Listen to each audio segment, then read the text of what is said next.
Okay, Taryn makes a birthday cake and she wants to cover the whole thing in icing, yeah? So what I'm going to do to start with, I'm going to put in the value there for the radius, okay? And the height of the cake, okay? And they cover the whole thing with icing, so I need to just work out the whole area. So to start with, maybe I'll just focus on the top of the cake here, okay? And we're going to cover that. So it is a large sector, isn't it? It's a major sector. So the first thing I would do is I'd work out the area of the full circle, okay? So just imagine it is a full circle, so that would be, of course, then pi r squared, okay? Now our answer's got to be in terms of pi, yeah? So we're going to leave pi as it is, but the r then is 12 in this case. So 12 squared, and you square the radius, and 12 squared is 144. So we get 144 pi. But we must remember then, I don't want the full circle, I only want a fraction of it. So the area of the sector will be the fraction, okay, times the area of the circle. So the fraction, in this case, will be 300 out of 360. That's how you get the fraction, isn't it, of the sector there. 300 degrees out of 360 times the area of the full circle.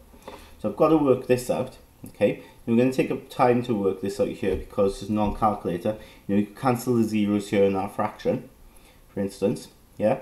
So you get 30 then out of 36, and you could even then simplify that fraction because 30 and 36, well, 6 go into both of them, don't they? 6 goes into 35 times, 6 goes into 36 6 times.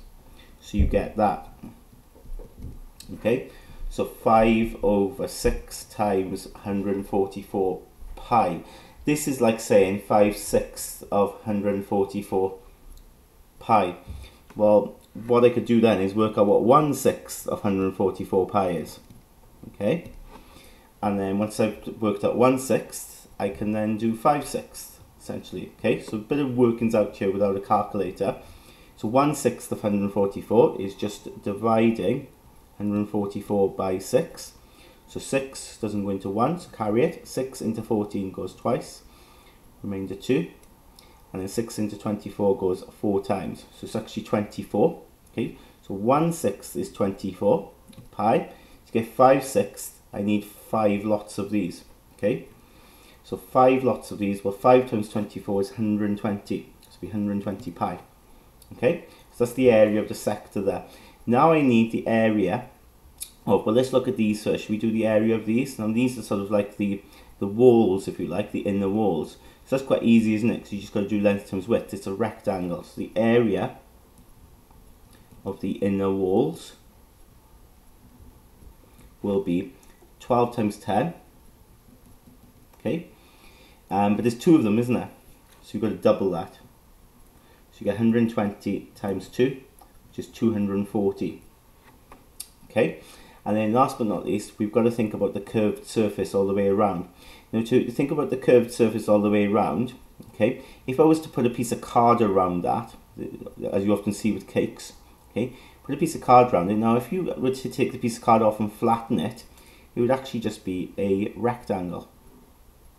Yeah? The card going around the side there, it would be a rectangle when you flatten it. So with a rectangle, again, it's length times width. Now I know the width is going to be 10, because it's just the height of the cake. I need to work out what that length is there. Okay, what is that length? Well, if you think about it, it's the length that goes all the way around the cake. So it's the circumference, isn't it? It's the circumference that gives me the length.